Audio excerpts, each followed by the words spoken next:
ಸ್ನೇಹಿತರೆ, ಸ್ಪರ್ಧಾ ಕ್ರಿಯೇಷನ್ಗೆ ಸ್ವಾಗತ. ಇವತ್ತು UPSCಯಲ್ಲಿ ಕೆಲವೊಂದಿಷ್ಟು ಕೋಟಾಗಳಿರುತ್ತೆ. ಅಂದ್ರೆ ಯಾವೆಲ್ಲ ಕೆಟಗರಿಯವರಿಗೆ ಏನೆಲ್ಲ ಮೀಸಲಾತಿಗಳು ಇರುತ್ತೆ, ನೀವು ಯಾವ ಕೆಟಗರಿಗೆ ಒಳಪಡ್ತೀರಾ, ನಿಮ್ಗೆ ಏನೇನ್ ಸ್ಪೆಷಾಲಿಟಿ ಇದೆ ಅನ್ನೋದನ್ನ ಈ ವಿಡಿಯೋದಲ್ಲಿ ಡೀಟೇಲ್ಸ್ ಆಗಿ ನೋಡ್ತಾ ಹೋಗೋಣ.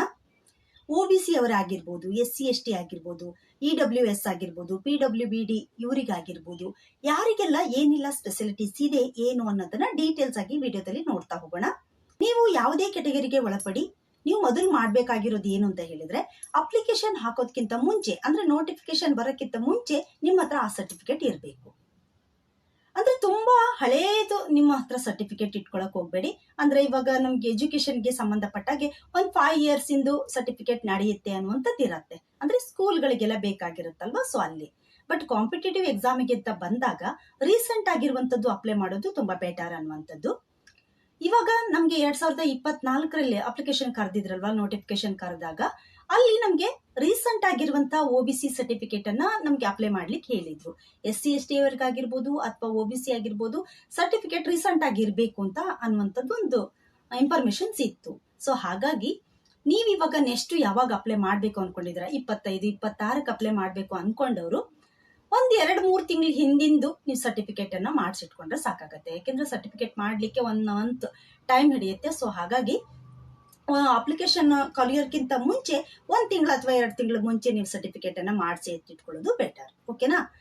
ನೆಕ್ಸ್ಟ್ ಹಾಗಾದ್ರೆ ಇವಾಗ ಯಾವೆಲ್ಲ ಕೆಟಗರಿ ಅವರಿಗೆ ಏನೆಲ್ಲ ಸ್ಪೆಷಾಲಿಟೀಸ್ ಇದೆ ಅಂತ ನೋಡ್ತಾ ಹೋಗೋದಾದ್ರೆ, ಫಸ್ಟ್ OBC ಅಂತಂದ್ರೆ ಅದರ್ ಬ್ಯಾಕ್ ಗ್ರೌಂಡ್ ಕಮ್ಯುನಿಟಿ ಅಂತ ಹೇಳಿ. ಇಲ್ಲಿ ನಾವು 2 ಕೆಟಗರಿಯನ್ನ ನೋಡ್ತೀವಿ OBCಗೆ ಸಂಬಂಧಪಟ್ಟಾಗೆ. 1 ವರ್ಷದ ನಿಮ್ಮ ವಾರ್ಷಿಕ ಆದಾಯ 8 ಲಕ್ಷಕ್ಕಿಂತ ಹೆಚ್ಚಿಗೆ ಇತ್ತು ಅಂತ ಹೇಳಿದ್ರೆ ನೀವು OBC ಕ್ರಿಮಿಲಿಯರ್ ಗ್ರೂಪಿಗೆ ಸೇರ್ಕೊಳ್ತೀರಾ. 8 ಲಕ್ಷಕ್ಕಿಂತ ಕಮ್ಮಿ ಏನಾದ್ರೂ ಇತ್ತು ಅಂತಂದ್ರೆ ನಾನ್ ಕ್ರಿಮಿಲಿಯರ್ ಗ್ರೂಪಿಗೆ ಸೇರ್ಕೊಳ್ತೀರಾ.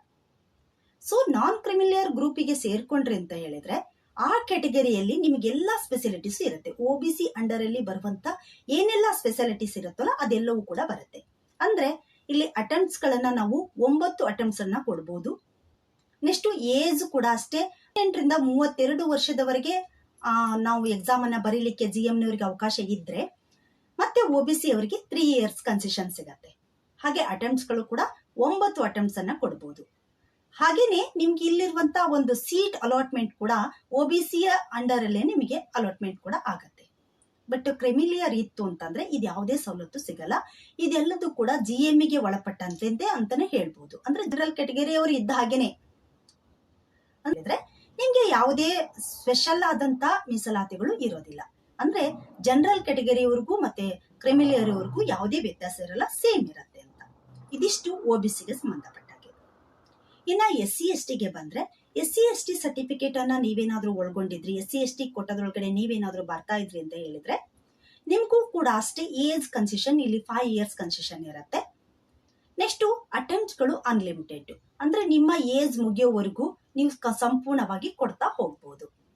Next PWBD. UPSCಯಲ್ಲಿ PWBD ಅವರಿಗೆ ವಿಶೇಷವಾದಂತಹ ಮೀಸಲಾತಿಯನ್ನ ಒಳಗೊಂಡಿದೆ. PWBD ಅಂತ ಅಂದ್ರೆ ಏನು ಅಂತ ಹೇಳಿದ್ರೆ people with bench mark disabilities ಅಂತ ಹೇಳಿ. ಸೊ ಇವರಿಗೆ ಒಂದು ಸ್ಪೆಷಲ್ ಆದಂತಹ ಮೀಸಲಾತಿಯನ್ನೇ UPSCಲಿ ಒಳಗೊಂಡಿದೆ ಅಂತ ಹೇಳ್ಬೋದು. ಇಲ್ಲಿ 40% ಅಥವಾ 40%ಗಿಂತ ಹೆಚ್ಚಿಗೆ ಡಿಸಬಿಲಿಟಿಯನ್ನ ಹೊಂದಿದ್ದಂತ ಸರ್ಟಿಫಿಕೇಟ್ ಅನ್ನ ನೀವೇನಾದ್ರೂ ಹೊಂದಿದ್ರಿ ಅಂತಂದ್ರೆ UPSCಯಲ್ಲಿ ಬರುವಂತ ಯಾವುದೇ ಕೋಟಾ ಮತ್ತು ಮೀಸಲಾತಿಗೆ ನೀವು ಒಳಪಡ್ತೀರಾ. ಇದು ಸ್ಪೆಷಲ್ ಆಗಿರುವಂತ ಕೋಟಾ ಅಂತ ಹೇಳ್ಬೋದು. ಅಂದ್ರೆ 40% ಅಥವಾ ಅದಕ್ಕಿಂತ ಹೆಚ್ಚಿಗೆ ನಿಮ್ಮ ಡಿಸಬಿಲಿಟಿ ಇರಬೇಕು. ಆ ತರ ಇತ್ತು ಅಂತ ಅಂದ್ರೆ ಮಾತ್ರ ನೀವು UPSCಯಲ್ಲಿರುವಂತ ಮೀಸಲಾತಿಗೆ ಒಳಪಡ್ತೀರಾ. UPSCಯಲ್ಲಿ PWBD 1, 2, 3, 4, 5 ಅಂತ ಹೇಳಿ ಕೆಟಗರಿಗಳನ್ನ ಒಡೆದು ಹಾಕೊಂಡಿದೆ. ಹಾಗಾದ್ರೆ PWBD 1 ಅಂದ್ರೆ ಏನು, 2 ಅಂದ್ರೆ ಏನು, 3, 4, 5 ಅಂದ್ರೆ ಏನು ಅಂತ ನೋಡೋದಾದ್ರೆ, PWBD 1 ಅಂತ ಹೇಳಿದ್ರೆ ಕಡಿಮೆ ದೃಷ್ಟಿ ಮತ್ತು ಕುರುಡುತನವನ್ನ ಹೊಂದಿರುವಂತದ್ದು ಅಂತ ಅರ್ಥ. PWBD 2 ಅಂತ ಹೇಳಿದ್ರೆ ಶ್ರವಣ ದೋಷ ಮತ್ತು ಕಿವುಡುತನ ಇರುವಂತದ್ದು ಅಂತ ಅರ್ಥ. PWBD 3 ಅಂತ ಹೇಳಿದ್ರೆ ಏನು ಅಂತಂದ್ರೆ ಕುಷ್ಠರೋಗದಿಂದ ಗುಣಪಡದಂತ ವ್ಯಕ್ತಿಗಳು ಇರುತ್ತಾರ, ಸೊ ಅವರಿಗೆ ಬರುತ್ತೆ.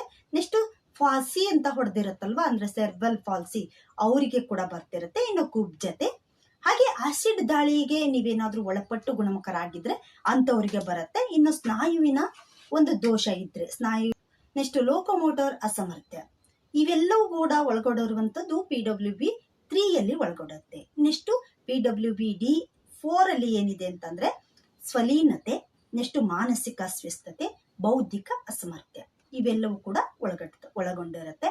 ಇನ್ನು PWD5 ಅಂತ ಹೇಳಿದ್ರೆ ಕಿವುಡ, ಅಂಧತ್ವ ಸೇರಿದಂತೆ 1 ರಿಂದ 4 ಈ ಮೇಲ್ಗಡೆ ಏನೆಲ್ಲ ಹೇಳಿದ್ನಲ್ವಾ, ಸೊ ಇದ್ರೆಲ್ಲದ್ರಲ್ಲೂ ಕೂಡ ಏನಾದ್ರೂ ಒಳಪಟ್ಟಿರುವಂತ ವ್ಯಕ್ತಿ ಇದ್ರು ಅಂತಂದ್ರೆ, ಇವೆಲ್ಲವೂ ಕೂಡ ಒಂದಕ್ಕಿಂತ ಹೆಚ್ಚಿಗೆ ಏನಾದ್ರೂ ಇತ್ತು ಅಂತಂದ್ರೆ ಅವ್ರು 5ಗೆ ಬರ್ತಾರೆ. ಸೊ ಇದ್ರಲ್ಲಿ ಯಾವ ಒಂದು ಸರ್ಟಿಫಿಕೇಟ್ ಇರುತ್ತೋ ಸೊ ಆ ಕೋಟದಲ್ಲಿ ನೀವು ಬರ್ತೀರಾ. ಇಲ್ಲಿ ಕೂಡ ಅಷ್ಟೇ, ಏನೋ ಬದಲಾವಣೆ ಇಲ್ಲ, ಎಲ್ಲರಿಗೂ ಕೂಡ ಸೇಮ್ ಅಟೆಂಪ್ಟ್ಸ್ ಗಳಿರುತ್ತೆ. 9 ಅಟೆಂಪ್ಟ್ಸ್ ಗಳನ್ನ ಕೊಡ್ತಾ ಇರ್ತಾರೆ. ಹಾಗೆ ಏಜ್ ಕನ್ಸೆಷನ್ ಅನ್ನ ನೋಡೋದಾದ್ರೆ ನೀವು 42 ಏಜ್ನವರೆಗೂ ನೀವು ಇಲ್ಲಿ ಬರೀಬಹುದು. ಇನ್ನು ಅಟೆಂಪ್ಟ್ ಗಳನ್ನ 9 ಅಟೆಂಪ್ಟ್ ಗಳನ್ನ ಕೊಡಬಹುದು. ಇನ್ನ ದೈಹಿಕ ಅಂಗವಿಕಲತೆಯನ್ನ ಹೊಂದಿದಂತವರಿಗೆ ಎಕ್ಸ್ಟ್ರಾ 4% ಮೀಸಲಾತಿ ಇರುತ್ತೆ.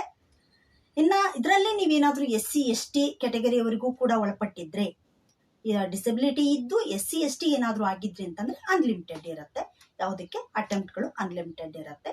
ಸೊ ಇಷ್ಟೆಲ್ಲ ಸ್ಪೆಷಾಲಿಟಿ ಇರುವಂತದ್ದು PWBDಗೆ ಸಂಬಂಧಪಟ್ಟ ಹಾಗೆ.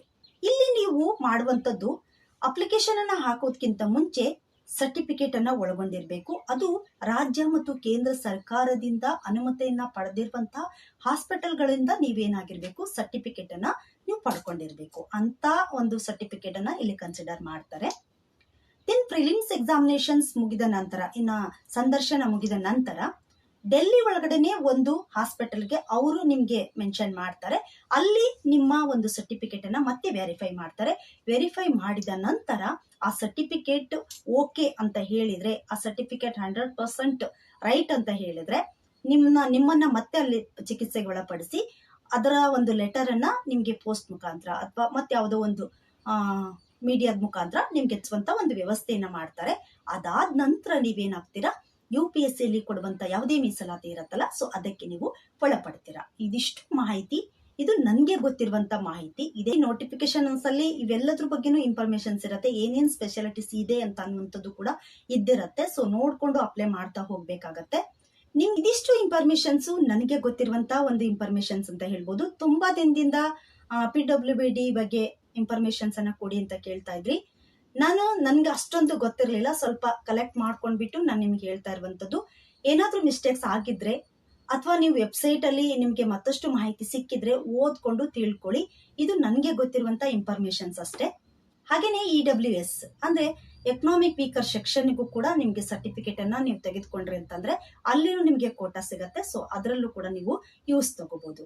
UPSC ಒಂದು ಕಾಲ್ಫಾರ್ಮ್ ಮಾಡಿದಾಗ, ಅಂದ್ರೆ ನೋಟಿಫಿಕೇಶನ್ ಅನ್ನ ಬಿಡುಗಡೆ ಮಾಡಿದಾಗ ಅದ್ರಲ್ಲಿ ಎಲ್ಲ ಡೀಟೇಲ್ಸ್ ಕೂಡ ಇರುತ್ತೆ. ಸೊ ನೀಟಾಗಿ ಓದ್ಕೊಂಡ್ಬಿಟ್ಟು ನೀವು ಯಾವ ಕೆಟಗರಿಗೆ ಬರ್ತೀರಾ ಅಂತ ಅನ್ಕೊಂಡು ಆ ಸರ್ಟಿಫಿಕೇಟ್ ಇತ್ತು ಅಂತಂದ್ರೆ ಆ ಸರ್ಟಿಫಿಕೇಟ್ ಅನ್ನ ಕ್ಲಿಕ್ ಮಾಡಿ ಅಪ್ಲೈ ಮಾಡ್ಕೊಳ್ಳಿ, ಯೂಸಸ್ ತಗೊಳ್ಳಿ. UPSC ಕೊಡುವಂತ ಮೀಸಲಾತಿಗಳನ್ನ ನೀವು ಕೂಡ ಯೂಸ್ ಮಾಡ್ಕೊಂಡು ಗೆಟ್ ಆಗ್ಬೋದು. ಓಕೆನಾ? All the best. ಮತ್ತಷ್ಟು ಮಾಹಿತಿಯೊಂದಿಗೆ ಮುಂದಿನ ವಿಡಿಯೋದಲ್ಲಿ ಸಿಗೋಣ. ಬಾಯ್.